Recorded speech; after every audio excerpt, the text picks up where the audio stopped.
আমি আপনাদেরকে একটা ছোট্ট কারগুজারি শোনাই, আপনাদের দিল কেঁদে দিবে। 2016 সালের ঘটনা। তখন ঢাকায় মোহাম্মদপুর আমি খতমে তারাবির জন্য 2 জন হাফেজ নিয়োগ দেওয়া হবে কেন্দ্রীয় মসজিদে। অনেক হাফেজে কোরআনরা সিরিয়াল ধরেছে তারাবি পড়াবে। কার মনে না চায় এত বড় এক মসজিদে আমি যদি চান্স পাইতাম তো আমার কপালটা খুলে যেত। শুক্রবার দিন সবাই দরখাস্ত রাখলো, ইন্টারভিউ শুরু হয়ে গেল। পরের জুমায় অসংখ্য ছাত্রদেরকে দেখছি খতমে তারাবির জন্য ইন্টারভিউ সিরিয়াল দিয়েছে। ইন্টারভিউ বোর্ডের ভিতরে আমি ছিলাম। কয়েকজন হাফেজকে আমরা সিলেকশন করছি যে এদেরকে নেওয়া হবে। এদের তেলাওয়াত সুন্দর, পড়াও বড় মজার। আমরা কাগজগুলো এক জায়গায় জমা করছি। পরের জুমায় আমরা ঘোষণা দিয়ে দিব কোন মায়ের সন্তান চান্স পাবে। পরের জুমায় যখন জুমার নামাজের পর 3টার দিকে যখন আমরা বসে বসে ফলাফলগুলা দেখতেছি যে কাকে কত নাম্বার দেওয়া হয়েছে, দরওয়াজা লাগায় দিছি, জানলা লাগায় দিছি, এসি ছেড়ে দেওয়া হয়েছে, সব লাগানো, বাহির থেকে কিছুই দেখা যায় না। ইন দি মিন টাইমে মসজিদের বারান্দার দরওয়াজায় কে যেন নক করতেছে। খাদেম সাহেব আস্তে করে জালনা খুইলা উকি মাইরা দেখতেছে যে 2টা ছোট বাচ্চা বাহিরে দাঁড়িয়ে আছে, একেবারে অল্প বয়স। খাদেম প্রশ্ন করলো, তোমরা কারা, কেন আসছো? বলে, আমরা 2 জন আসছি খতমে তারাবির ইন্টারভিউ দেওয়ার জন্য। খাদেম সাহেব একবার পায়ের দিকে তাকায়, আবার জামার দিকে তাকায়, কারণ কথার সাথে বাহ্যিক সুরত মিলে না। অন্য অন্য ছাত্রদেরকে দেখছি কত উন্নত পোশাক পরে, গেটআপ কত সুন্দর করে ইন্টারভিউ দেওয়ার জন্য আসছে। আর এই 2 জনের দিকে তাকায় দেখলাম মনে হয় রাস্তায় ভিক্ষা করতে করতে আইছে, মানায় না, একেবারে গরিব। খাদেম বলল, ইন্টারভিউর ম্যাচ শেষ, চলে যাও বাড়িতে, নেওয়া হবে না। যাদের ব্যাপারে পরীক্ষা নেওয়া হয়েছে তাদের ব্যাপারে ঘোষণা দেওয়া হবে। বাচ্চা 2টা নাসর বান্দা বলতে আছে, আমাদের তো টাকা নাই যে আমরা ভাড়া দিয়ে এখানে আসব। বাবায় বড় কষ্ট করে 2-4টা টাকা জমা কইরা পকেটে দিয়া পাঠায় দিছে, এজন্য আসতে দেরি হয়েছে। খাদেমের বড় মায়া লাগছে, কারণ খাদেমও গরিবের সন্তান। ভিতরে গিয়া মুয়াজ্জিম সাহেবের বলতে আছে, ও ভাই, বাহিরে 2টা বাচ্চা দাঁড়ায় আছে, ওরা নাকি হাফেজে কোরআন, কিন্তু দেখলে তো মানায় না। মুয়াজ্জিম সাহেব ধমক দিয়া বলতে আছে, কোনো সুযোগ নাই, তাড়ায় দাও। খাদেম গিয়া ইমামের কানে কানে বলতে আছে, হুজুর, বাহিরে 2টা বাচ্চা দাঁড়িয়ে আছে, চেহারার ভিতরে এত মায়া, কিন্তু বাহ্যিক সুরত মিলে না, ওরা নাকি কোরআনের হাফেজ। পাশেই তো রহমানিয়ার মুহাদ্দিস সাহেব বসা আছে, তিনি বলতে আছে, কি ব্যাপার, ফিস ফিস করে আপনি কি বলতেছেন?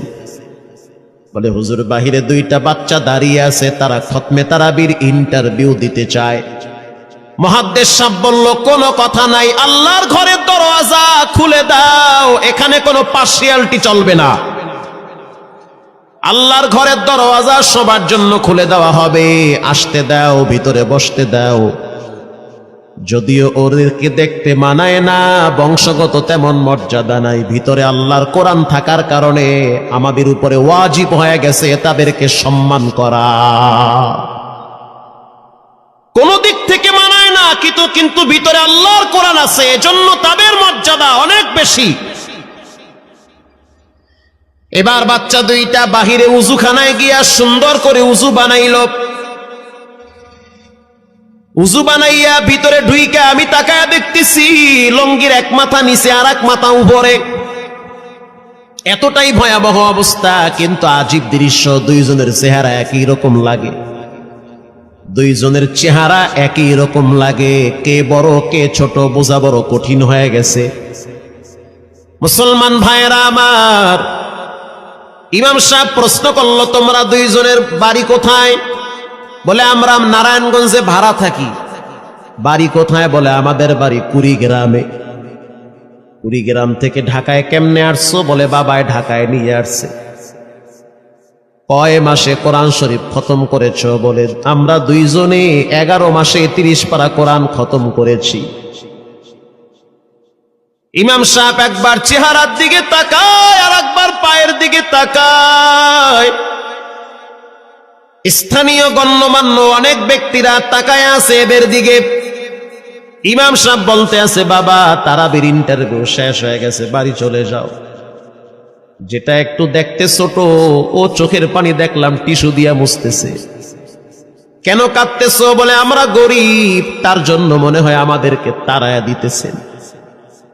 আমরা জানতাম না ইন্টারভিউ তাড়াতাড়ি শেষ হয়ে যাবে, আসতে দেরি হয়েছে কারণ আমাদের তো ভাড়া টাকা ছিল না, বাবায় কষ্ট করে কিছু টাকা দিয়েছে, সেটা দিয়ে এখানে আসছি।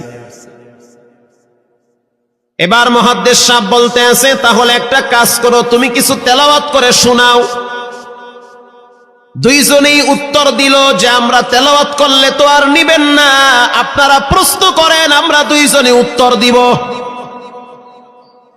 আমি তো আশ্চর্য হয়ে গেলাম, জীবনে কত হাফেজ দেখছি, এরকম হাফেজ দেখি নাই। প্রশ্ন করবেন, আমি উত্তর দিব।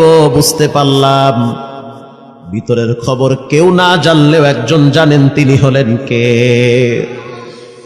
মুহাদ্দিস সাহেব বলতে আছে, বাবা প্রশ্ন করব ঠিক আছে, তোমাদের মন মতো একটু তেলাওয়াত কইরা শোনাও।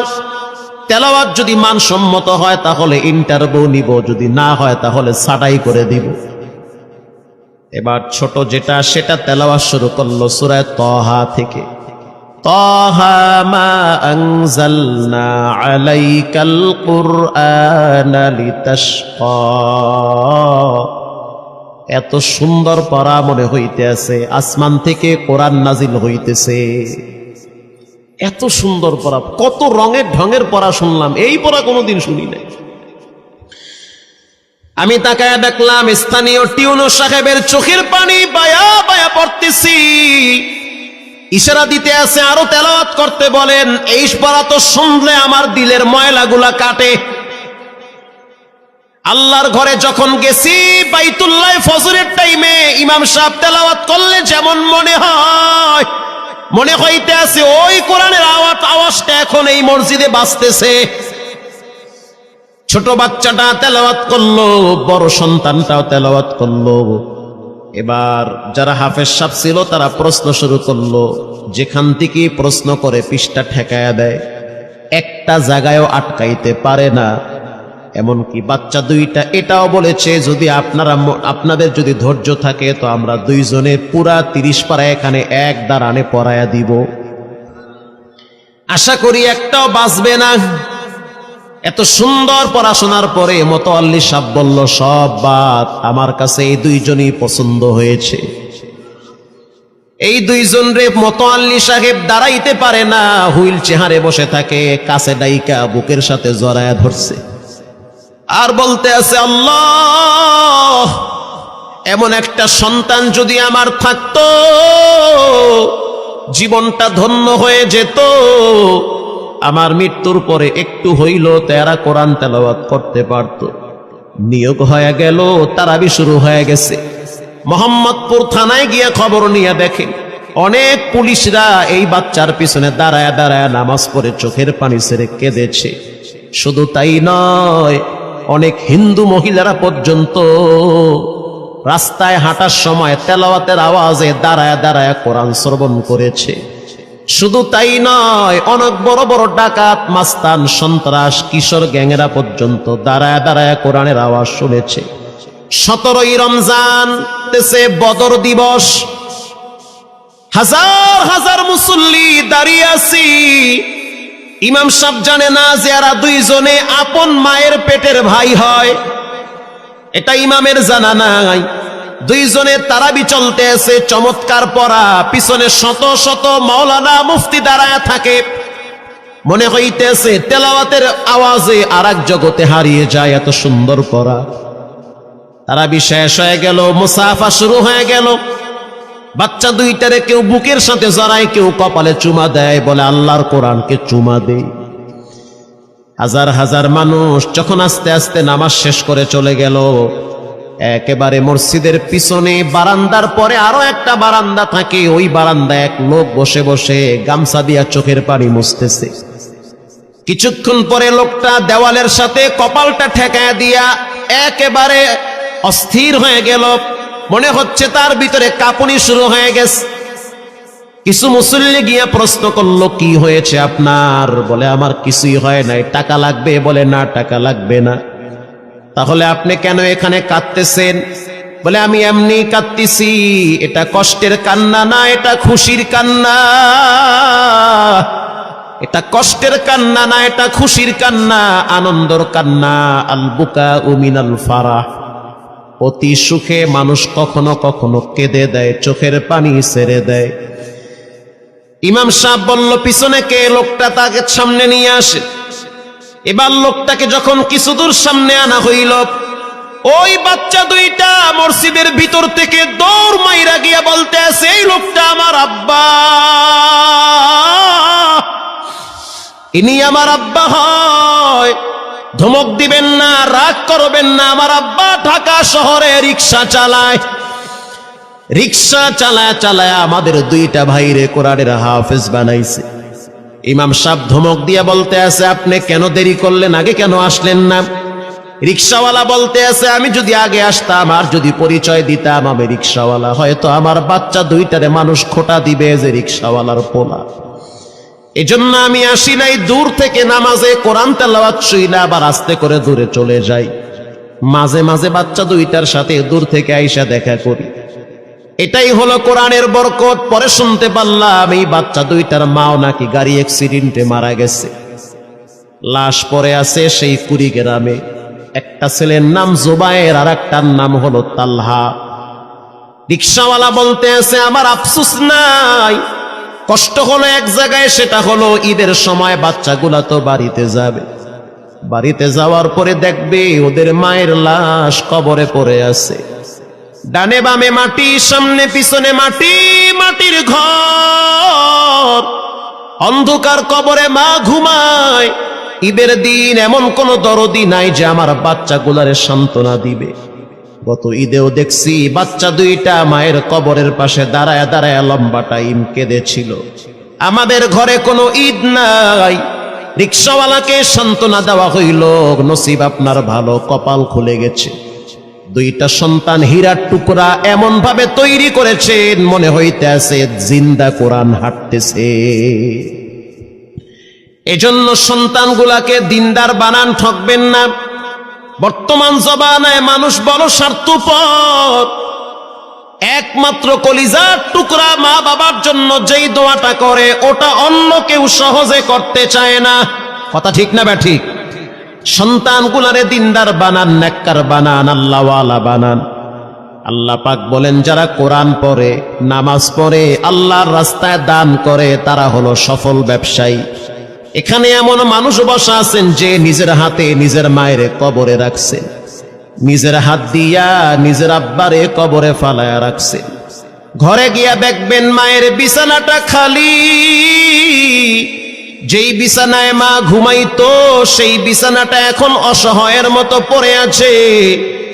বাবায় যেই বিছানায় শেষ বয়সে বসে বসে কোরআন তেলাওয়াত করতো সেই বিছানাটা পড়ে আছে। এখন আর কেউ বলে না, বাজান তুই কেমন আছো?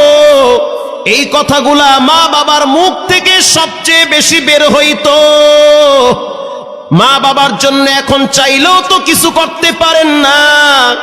আজকে যদি আপনার মা বাবা থাকতো, খাওয়ানো লাগতো, চিকিৎসা করার লাগতো, অসুস্থ মাকে নিয়ে ভোলা মেডিকেলে যাওয়া লাগতো, অসুস্থ আব্বারে নিয়ে লঞ্চে করে ঢাকা মেডিকেলে যাওয়া লাগতো।